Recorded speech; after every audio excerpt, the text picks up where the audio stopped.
Good morning, sir. Oo. Ayan, nakaraos tayo sa sa harvest natin dito sa 3,000 square meter ba to, sir? 3,000 square meter. Bali total na harvest natin, Itong pula, 82 ba? 82. 82 burike. 72. Chickens. 12. 13. 13. Magkano ba kuha sa inyo ngayon? 43. 43. Okay na rin kahit pa paano. Paano? Pwede na rin. Oo. Sa binabarat. Pintasan. Lumalakas ng 45. 46. Ayaw naman lumapit. Hindi pare-pareho. Ayaw naman nila Balita lang na gano'n. Balita. Ayaw naman magpakita. Ay gano'n naman. Sana hanapin man natin, hindi naman natin pwedeng hanapin yun, yandutan at kukunti lang ito. Oo. So, sana may pan 200 nga, 100 mahigit, pwede. Sa ano, sir? Sa 82 lahat? Sa 3,000 square meter, okay na ho ba yun? Okay na nga nakaani pa naman tayo ng puti Ay, oo nga pala. Umani nga pala tayo doon ng puting sibuyas. Kaya hindi natin masasabing lahat yung 3,000. 100 naman to. 100 burige. Ayaw, no? Yun nga lang, talagang inaagawan tayo ng harabas. Pero sabi ni Boss Kanyo, nakatulong daw ng malaki yung produkto nating Agritech, Sechi Agritech. Medyo napatigas ka mo yung Pinagulang niya kagad.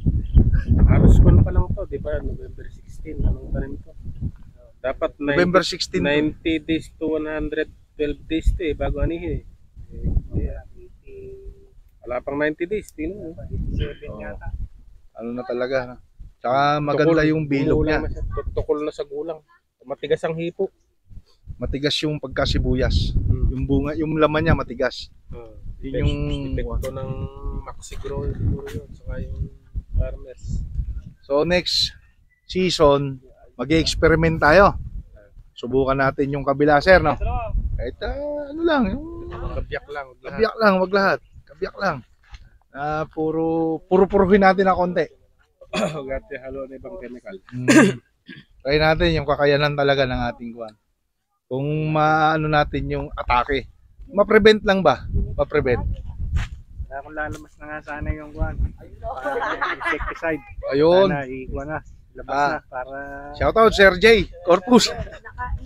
Ayun.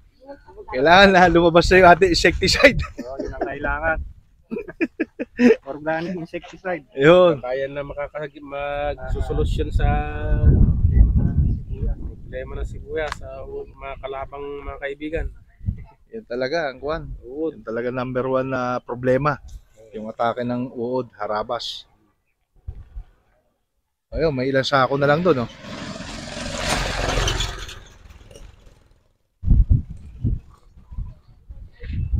Salamat, sir, sa patuloy na pagtitiwala mo kay El Kabukid at sa aming produkto. Tuloy-tuloy lang gamit. Talaga namang ako na may natutuwa kahit papano pinagtsatsagaan nyo ako. Boss Kanyo, update sa akin, pumunta ka ba? Kahit may kausap na iba, sige. Talagang Tiwala naman kami, nakakatulong din naman, malaking katulungan din yung product. Paano naman? yung figures natin Kasi actually marami namang good. Kaya lang may tama ng kagat, no? Ayan, no?